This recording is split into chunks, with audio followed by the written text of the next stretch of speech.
国际科幻看特效，国产科幻看流量有人说《流浪地球》打开了中国科幻电影的大门，可随后冒出的一堆所谓的国产科幻又把这扇门给关上了，但却依旧有人不信邪。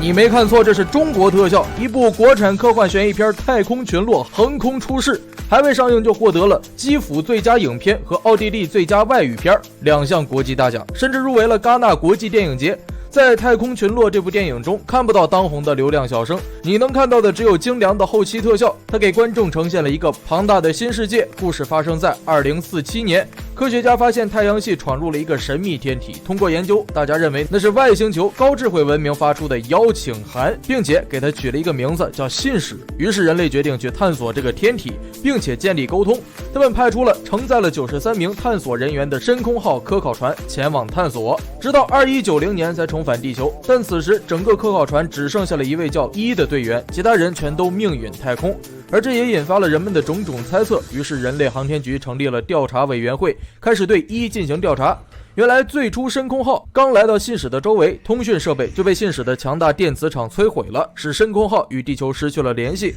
而在信使上也并未发现有任何生命体，这不得不让他们怀疑这个天体上根本就没有生物。随后舰长打算让深空号返航，但这时信使的电磁场却突然增强，原本保存在实验室里的信使样本像是受到了某种召唤一般出现在船舱，船员也接连发生了感染，船长只能下令丢掉样本。但是情况并没有好转，被感染的船员醒来全都变成了怪物，而且这些怪物还开始互相吞噬融合，形成了一个巨大的集合体。原来是机器人7号背叛了人类，他偷偷留下了样本。这个女人走在逃生通道中，一路上她发现了许多黏糊糊的东西，她就是伊。不久前船舱发生了剧烈震动，玻璃也破裂了，科考船内的温度急剧下降，舱门变形打不开，不得已他只能选择从紧急通道逃跑。而此时的一个怪物正在不断朝他靠近，他就是信使，浑身拖着长长的触须。这时伊不小心碰到了东西，信使很快被吸引了过来，这个怪物嘴里艰难地说着什么，下一秒就被一个更加巨大的怪物融合了。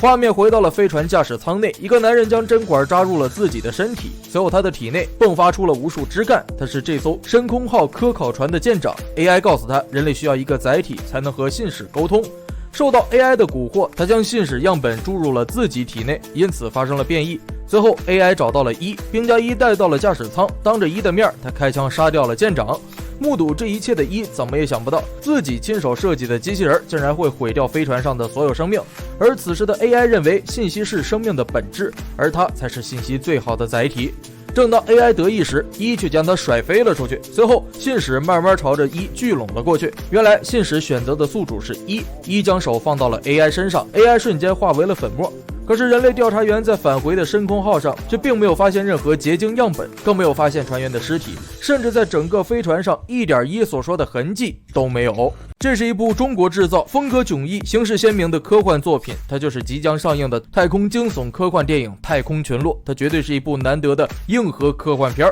当信使一出场，你就知道千万的制作经费花在了哪里。从视效总监王志宇的采访中可以得知，整部影片有1半以上的镜头都涉及视效制作，而特效团队更是从影片筹备初期就参与了创作，不断的推翻和修改了每个细节。在美术置景的设计上，制作团队做了不同的尝试和修改，包括飞船中的生活舱、剑桥等等，都非常具有辨识度，都带有浓浓的亚洲味道。在道具置景方面，片中出现的所有东西都做得很真实，并且还严格要求每件道具都要具有功能性。在剧情设定方面，《太空群落》整部电影构建了一个庞大的世界故事架构，你能看到克苏鲁、三体、湮灭以及降临的影子，但它并没有封闭于传统人们对于宇宙和外星人的设想，它将人视为信息载体，提出了一个全新的科幻思路。而片中的外星人也突破了传统以人为模板的刻板印象，从外星人成为了外星生命体，这是一个全新大胆的尝试。那总的来说，太空群落是中国科幻人又一次勇敢尝试，有很多突破，也有很多新的概念出现。